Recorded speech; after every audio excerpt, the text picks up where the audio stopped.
परंतु सरस्वतीची देण आहे. गाणं आणि बोलणं नेहमी आमच्या प्रारंभात येत असते आणि त्यामुळे रसिकांची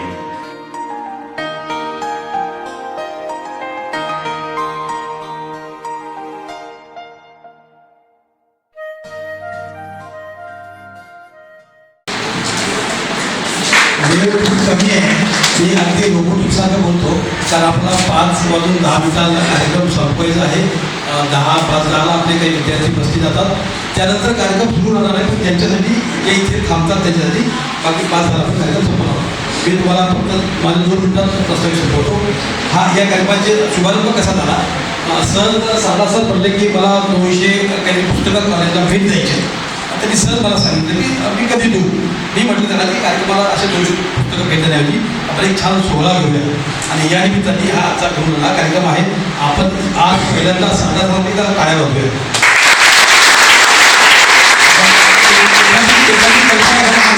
निघते ती कल्पना सक्सेस करण्याचं काम आपलं आहे. आज त्याचं मूलरूप आपण पाहतोय.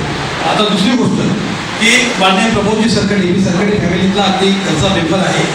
अनेक वर्षापासून मी त्या कुटुंबाच्या जवळ आहे. त्यांची फीस किती आहे तुम्हाला सगळ्यांना माहीत असेल. मी त्याला फोन केला अगदी सकाळी की तुम्हाला आज आमच्या कार्यक्रमाला यायचं आहे. त्यांनी काही विचारलं नाही. म्हणलं मला बीडला जायचं आहे, फक्त मला 3:30ला रिकामा करा. जर तुम्हाला पाहिजे 10 मिनिटात तुम्ही करू शकता. या एका बोलीवर मी सरकारी सरांना तिथे बोलले. मी त्यांचे व्यक्तिशः 80 कॉलेजच्या वतीने मी आभार मानतो.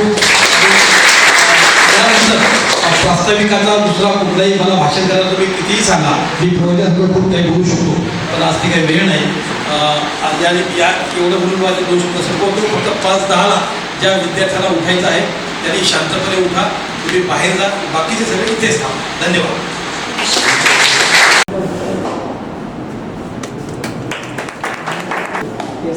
बघा भोसले साहेब कसा सगळ्यांचा विचार करतात. दोघांचा विचार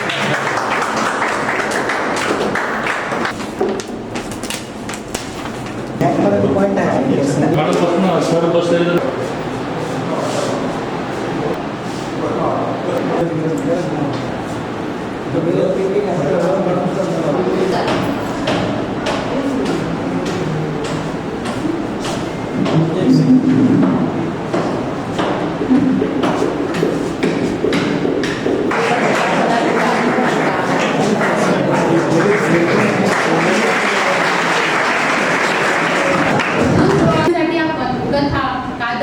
कविता ओढ असते स्वाती नक्षत्राची. अगदी तसेच विद्यार्थ्यांना व वाचकांना ओढ असते पुस्तकांची. आज इंडियन नॉलेज सिस्टमचे उद्घाटन करण्यासाठी माननीय संगीत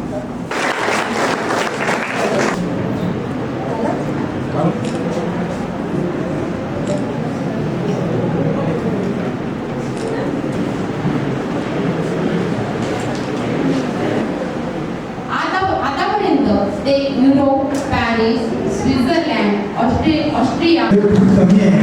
मी अगदी रोबोटिक्ससारखं बोलतो, कारण आपला 5 वाजून 10 मिनिटांना कार्यक्रम संपवायचा आहे. 10:05 आपले काही विद्यार्थी बसले जातात. त्यानंतर कार्यक्रम सुरू होणार आहे, पण त्यांच्यासाठी जे इथे थांबतात त्याच्यासाठी बाकी 5 आपण कार्यक्रम संपवणार. मी तुम्हाला फक्त माझ्या 2 मिनिटात प्रस्तावित संपवतो. या कार्यक्रमाचे शुभारंभ कसा झाला? साधा सर म्हटले की मला 200 काही पुस्तकं कॉलेजला भेट द्यायचे. त्यांनी सर मला सांगितलं की मी कधी देऊ. मी म्हटलं त्यांना की कार्यक्रमाला असे 200 पुस्तकं भेट देण्याऐवजी आपण एक छान सोहळा घेऊया आणि या निमित्ताने हा आजचा घेऊन हा कार्यक्रम आहे. आपण आज पहिल्यांदा साधारणतः टाळ्या वाजवूया.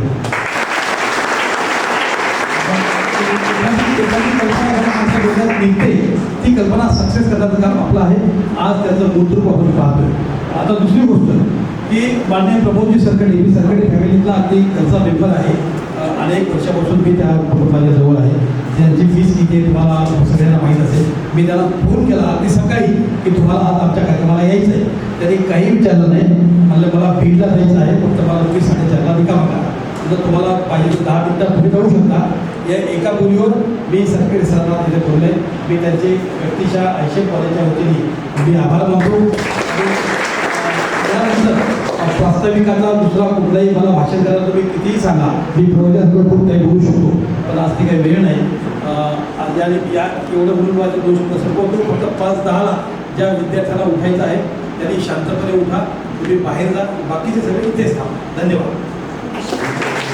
त्यांना सरांची ओळख करून देताना सरकारी सरांची मॅडम म्हणतात की त्यांना त्यांच्याबद्दल बोलावे थोडंच कमी आहे मी त्यात थोडं ॲड करतो की त्यांचं ऐकलं ते पण कमी थोडे कमी असे महान कलाकार आपल्याकडे आज उद्घाटनाला आले आहे त्याचा अभिमान आहे. मी थोडंसं नॉस्टॅल्जिक झालो आहे. आजच्या लायब्ररीच्या जे उद्घाटन झालं त्या संदर्भात मी मुंबईला जे कॉलेजमध्ये होतो आपल्याला माहिती आहे तर ते गव्हर्नमेंटचं कॉलेज होतं आणि तिथल्या मराठी वर्गाचा सेक्रेटरी म्हणून मला जे हॉस्टेलला असताना आतून यायची आम्हाला की आम्हाला पुस्तकं वाचायला मिळायची नाही ज्या लायब्ररीमध्ये दादरला वगैरे होत्या त्यामुळे जाण्याने जाऊन ते पुस्तक आणायची पण अडचण मिळायची. तर अशी कल्पना झाली की आपण आपल्या कॉलेजमध्येच एक मराठी पुस्तकांचं पण बाकी सगळी पुस्तकं तिथे अवेलेबल होतीच सुरू करावं वाचनालय पण मग गव्हर्नमेंटचं असल्यामुळं गव्हर्नमेंटची ग्रँट नव्हती किंवा चरित्र वाचून जी स्फूर्ती मिळेल ती इथून पुढच्या पूर्ण कालावधीसाठी तुम्हाला कामाला येईल आणि हेच वय आहे की ज्या वयात तुम्ही स्वतःला डेव्हलप करू शकता. त्या उद्देशाने आता जो उपक्रम झालेला आहे तो नक्कीच स्फूर्ती आहे आणि आपण सगळ्यांनी त्याचा जास्तीत जास्त लाभ घ्यावा. इव्हन मी स्टाफला आवाहन करेन की त्यांनी पण हे घ्यावा त्याचा आस्वाद. आणि दुसरं असं की आत्ता पुस्तकाची संख्या कमी आहे 500-600 किंवा 1700 पर्यंत पोचलो आपण असं वाटतं. 700 झाली आपल्याकडे 700 झालं हो. तर अशी वाचनीय पुस्तकं लेटेस्ट पुस्तकं ही नेहमी ॲड करत राहू आणि ह्या लायब्ररीचा उपयोग चांगल्या प्रकारे होईल असं मी गृहीत धरतो. बलवंत वाचणाऱ्यांनी त्यात मोलाचं सहकार्य केलेलं आहे आणि अजून करणार आहे ते अभिनंदनीय आहे. आपण पुनश्च एकदा आपण सगळ्यांनी पुस्तकं वाचावीत आणि अजून थोडीशी रिक्वेस्ट की वाचल्यानंतर काय आवडलं आणि काय नाही आवडलं हे जर लिहिता आलं तुमच्याकडेच ठेवा ते. आणि आपण जेव्हा एक कल्पना अशी आहे की मराठी वाङ्मयाचा एक आपले भित्तीचित्र किंवा भित्तीपत्र करायचं आणि त्यामध्ये महिन्यातून एकदा किंवा 15 एकदा तुम्ही लिहिलेल्या कविता तुम्ही लिहिलेले लेख तुम्ही लिहिलेले पुस्तक परीक्षण वगैरे तिथे डिस्प्ले व्हावी आणि ही वाचनाची आवड आहे सगळं वाचनालयाचं उद्घाटन झालं असं मी जाहीर करतो. गायकाचा पिंड हा गाण्याचा असतो परंतु सरस्वतीची देण आहे गाणं आणि बोलणं नेहमी आमच्या प्रारब्धात येत असतं युगायुगाने आणि त्यामुळे रसिकांशी श्रोत्यांशी विद्यार्थ्यांशी संवाद साधताना एक वेगळा अनुभव वेगळा आनंद या ठिकाणी मिळत असतो. या ठिकाणी समोर प्राचार्य पद्मावत सर आहेत, जाधव सर आहेत, शाह सर आहेत, तसेच आपण सर्व विद्यार्थी मित्रमैत्रिणी. मी थोडक्यात मनोगत या ठिकाणी व्यक्त करणार मी काही भाषण करणार नाही आपल्याशी संवाद साधणार आहे. सर्वप्रथम आपल्या सर्वांना अभिमान आहे गर्व आहे की आपण भारत देशाचे नागरिक आहोत. या हिंदुस्थानात तुम्ही आम्ही जन्म घेतलेला आहे. मी स्वरराजच्या प्रत्येक मंचावरनं हजारो कार्यक्रमाचे वाटचाल करत असताना प्रत्येक मंचावरनं मी आवर्जून सांगत असतो की आपल्या देशाची संस्कृती आपल्या देशाचं संगीत आपल्या देशाची परंपरा ही जगात सर्वश्रेष्ठ मानली जाते याचा अभिमान गर्व कारण याची अनुभूती याचा अनुभव मी स्वतः घेतलेला आहे. जेव्हा 2013ला सर मी युरोप दौऱ्यावर होतो सावरकर विश्व साहित्य संमेलनाचं मला निमंत्रण होतं आणि सादर केली. युरोप दौऱ्यावर असताना त्या ठिकाणची संस्कृती बघितली त्या ठिकाणचं संगीत ऐकलं त्या ठिकाणी आपल्या देशाच्या संगीतावर आधारित गाणी सादर केली आणि त्यांना प्रचंड प्रतिसाद मिळाला. आणि परदेशातून जेव्हा मी जवळपास 17-18 दिवसाचा टूर करून कार्यक्रम सादर करून जेव्हा मी भारतात परतलो मुंबई विमानतळावर उतरल्यानंतर जेव्हा सर्वप्रथम या भूमीला स्पर्श केला त्यावेळेस मनात फक्त एकाच गीताच्या वेळे आल्या सारे जहां से अच्छा हिंदुस्तान. कारण ही संस्कृती, ही परंपरा, हे संगीत तुम्ही आम्ही जपलेलं आहे. आणि स्वरराज या कार्यक्रमाच्या अंतर्गत जेव्हा जेव्हा मी देशातच नव्हे परदेशातही जातो, त्यानंतर नाही तर मी सिंगापूर विश्व संमेलनात गेलो, त्यानंतर इंडोनेशिया याही ठिकाणी मी विश्व संमेलनात गेलो. माझी चिरंजीव स्वराज ही समोर जातो की आपली संस्कृती कुठल्याही पाश्चात्य संस्कृतीचं अनुकरण करण्याची आपल्याला गरज आहे. आणि म्हणून आपल्या देशाची संस्कृती या जगात सर्वश्रेष्ठ आहे यात मात्र स्वीकार, याचा अभिमान गर्व तुम्ही आम्ही सर्व बाळगतो.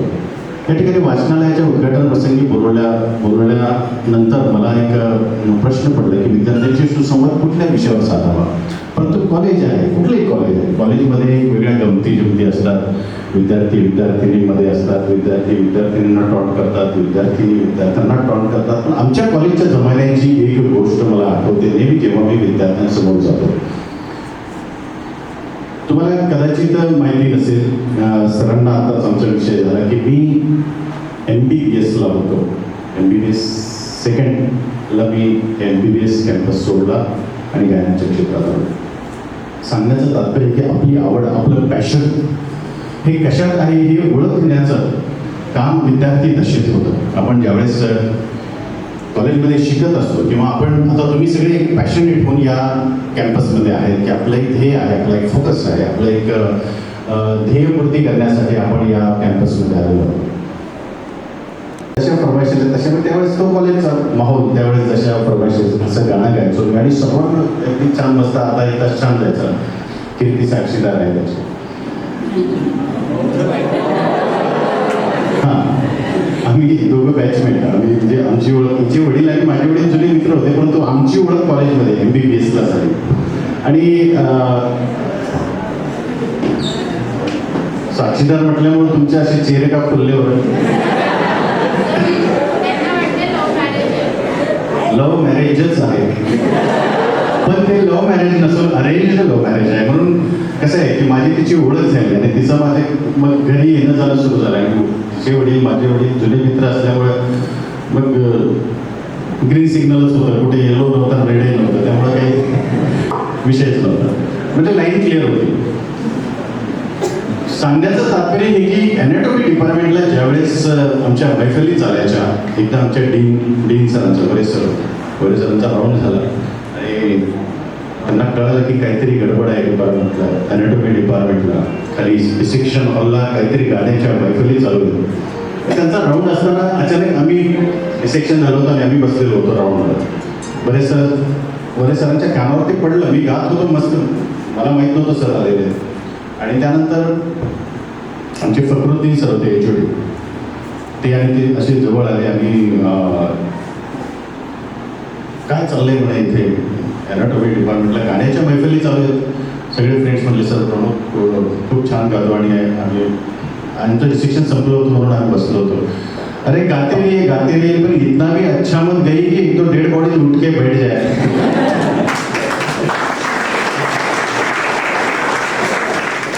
आणि अशा गमती जमती कॉलेजमध्ये मी अनुभवल्या. आणि त्यानंतर पहिली गॅदरिंग, फर्स्ट MBBSची पहिली गॅदरिंग जी आमच्या मॅडमनी, जे कल्चरल जे हेड होते, त्यांनी माझ्यावर जबाबदारी की प्रभू तुला संगीतमधलं ज्ञान आहे, सगळ्या गोष्टी आहेत, तर तू अरेंज कर सगळ्यांना जे जे टॅलेंट्स आहेत, तू त्या बॅचमधले फर्स्ट MBBS ज्युनियर बॅच वगैरे असे सगळे ते तुम्ही गॅदर करून एक गॅदरिंग चांगली आपली कल्चरल नाईट करा, ती माझ्यावर जबाबदारी दिली. आणि गॅदरिंगमध्ये पहिलं गाणं मी ज्यावेळेस गायलं त्यावेळेस पहिली विकेट पडली डॉक्टर कीर्ती यांची. आणि त्याच्या अगोदर आम्ही एकमेकाला फक्त मित्र होतो. मग तिथून वेगळा प्रवास सुरू झाला. सांगण्याचं तात्पर्य की त्यावेळी जी विकेट पडली ती वर्ल्ड कप जिंकल्याचा आनंद मला त्यावेळेस झाला. मग त्यावेळेसपासून आमचा प्रवास सुरू झाला. आणि मग मला खूप आधार झाला डॉक्टर कीर्ती यांचा की याच्यामुळं की मला सेकंड MBBSला सुटका मिळाली MBBS सोडण्याची. मी MBBS शिक्षण अर्धवट सोडलं. आईवडिलांना कळालं की याचा काय लक्ष नाही इकडं, हा घरी आला की तानपुरात खेळतो, हार्मोनियम घेऊन तासनतास गाणे म्हणतो, रियाज करतो, हा MBBS कम्प्लीट करेल असं वाटत नाही किंवा याचा तिकडे जास्त.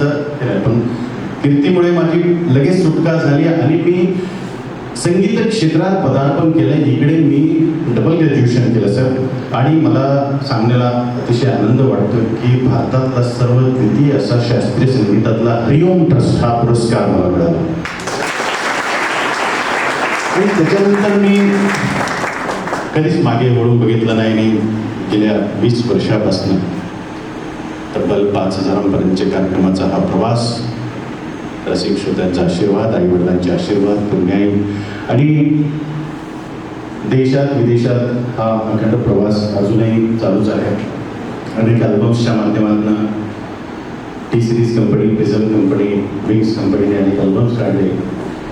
आमचा आषाढी महोत्सव मग आम्ही सुरू केला, ज्याचा आमच्या महालक्ष्मी प्रतिष्ठानच्या अंतर्गत जो सामाजिक उपक्रम आहे त्यात डॉक्टर कीर्ती यांच्या आयोजनामध्ये अनेक आमचे संयोजक आयोजक असतात, महालक्ष्मी प्रतिष्ठान, स्वरराज चॅनल.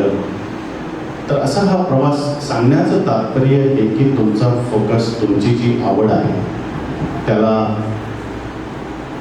तुम्ही कधीही बाजूला सारू शकत नाही.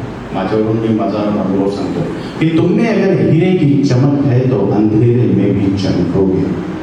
तुम में अगर हीरे की चमक है तो अंधेरे में भी चमकोगे, वरना धूप में तो कांच के टुकड़े भी चमक जाते हैं. त्यामुळे हिऱ्याला पैलू पाडण्याचं काम कॉलेजेसमध्ये या कॅम्पसमधनं होत असतं. आणि म्हणून या कॅम्पसमध्ये तुम्हाला खूप काही शिकायचं आहे, तुमचं ध्येय साधायचं आहे. आणि प्रत्येक स्टुडंटचा फोकस असतो. नाही तर काय, प्रत्येक कॉलेजमध्ये वेगवेगळे अनुभव असतात. आम्ही मेडिकलला लागायच्या अगोदर देवगिरी कॉलेजला होतो. कट्ट्यावर 4-5 मुलं बसले होते, 4-5 मुली समोरून जात होत्या. त्या मुलीकडे बघून एक मुलगा म्हणाला, काश कहीं ऐसा हो जाए की इन हसीनाओं का बाप मर जाए. कट्ट्यावर बसल्यानंतर मुलांच्या डोक्यात कधी काय कल्पना येईल याचा नेम नाही. काश कहीं ऐसा हो जाए कि इन हसीनाओं का बाप मर जाए, ताकि उसके मरने के बहाने हम उनके घर जाए. काय डोकं. काश कहीं ऐसा हो जाए कि इन हसीनाओं का बाप मर जाए, ताकि उसके मरने के बहाने हम उनके घर जाए. मुली काही कमी नव्हत्या. मुलींना वाटत असेल काय सरळ आले आणि काय बोलाले, पण मुली काय कमी नव्हती. त्यातली एक मुलगी म्हणाली, ऐसा न कर जालिम, ऐसा न कर जालिम, ये तो पाप होगा, जुर्म होगा. ऐसा न कर जालिम, ये तो पाप होगा, जुर्म होगा. किसी एक दिन तू भी किसी हसीना का बाप होगा, तू भी किसी.